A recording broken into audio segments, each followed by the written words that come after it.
So hello there, it is about the middle of September 2025. It looks like Trump has been given a distraction from his Epstein woes in that he can now focus on Charley Kirk for a little while and have the rest of the MAGAs focusing on that for a little while.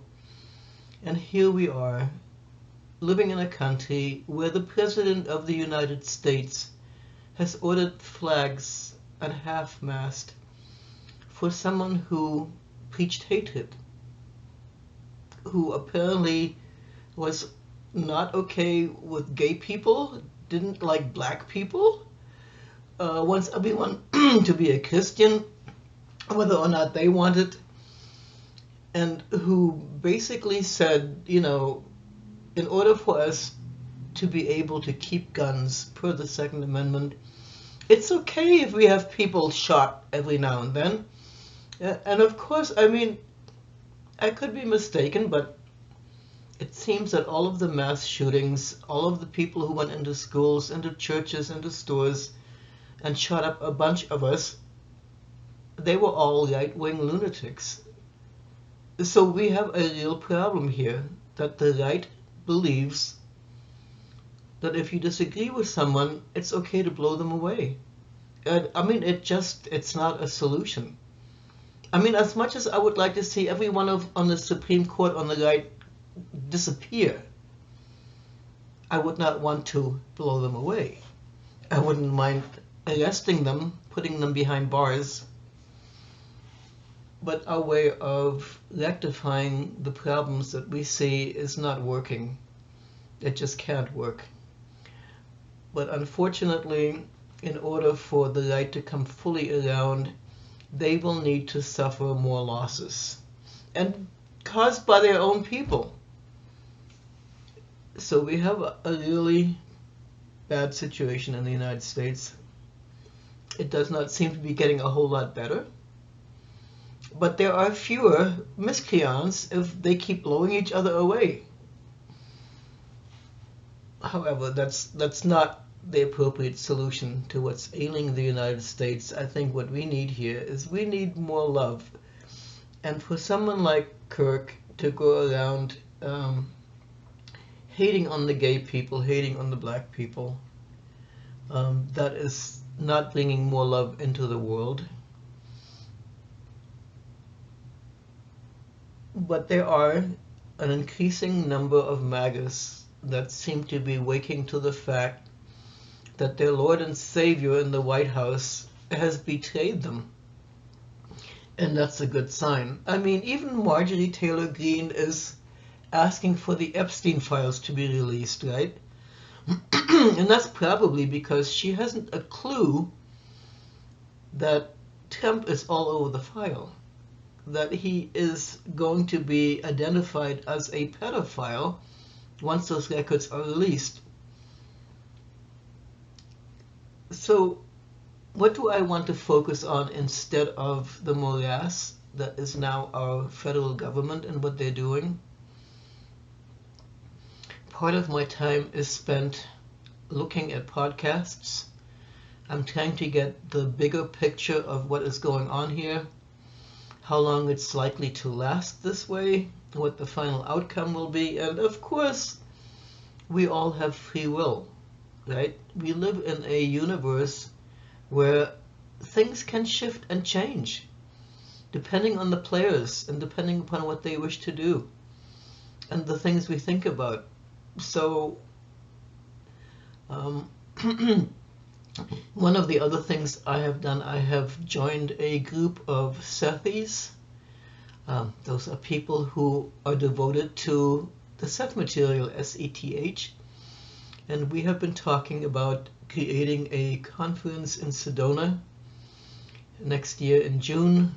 And so that is in the planning stages right now. That's a very exciting prospect. I have contacted a few people to talk about having them speak. And that's very, very exciting.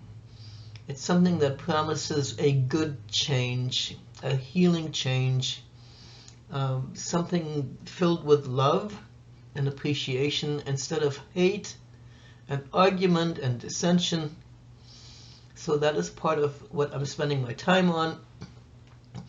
Then one of my clients, I got medical records from the hospital for her. The hospital sent over 1,000 documents. So some of my time is going into reviewing 1,000 medical records. And I'm pretty good at that because I've done so much of that over the years that I was a paralegal and an attorney. So that's okay. It completely absorbs me. And then, of course, there's painting.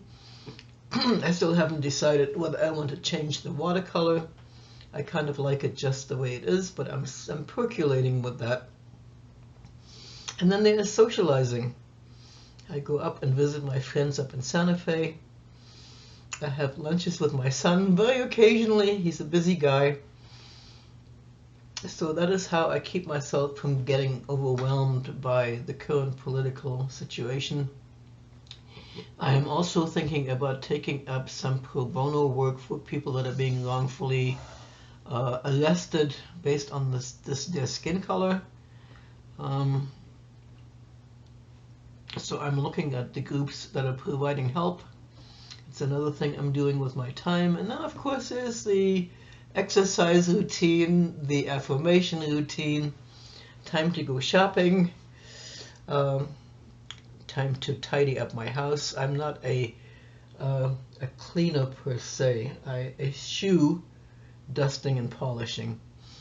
I would rather work 3 hours as an attorney and pay somebody else to do the dusting and the polishing and the vacuuming and the windows and the. But my time just seems to fly no matter what I do, no matter how I spend it. And before I know it, another week has gone by. So let us take heart.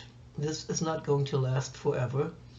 And there are so many of us right now not going along with the agenda that Trump is setting for this country. I'm heartened by Gavin Newsom. I'm heartened by Pritzker. I'm heartened by New Mexico's Melanie Stansbury. She is in Congress and she is a firecracker, that girl. So there is a lot of really, really good resistance going on right now. I think given our numbers, given our dedication, and given the fact that we're motivated mostly by love rather than hate, I expect us to prevail in this, although not overnight. It took us a really long time to get into this mess. It's going to take us a little while to get out of it. But we can't be too slow in letting our voices be heard. So I'm wishing you guys a wonderful week coming up. I hope we have no more calamities going on in the news. And sooner or later, Trump is going to have to get the Epstein files released, unredacted. I mean, even this right-wing zealot Kirk insisted, release the Epstein file unredacted. So the cause is continuing. That's not going away. It is not going to go away. Trump is going to go away before the Epstein case goes away. I believe that. All right. Have a good week.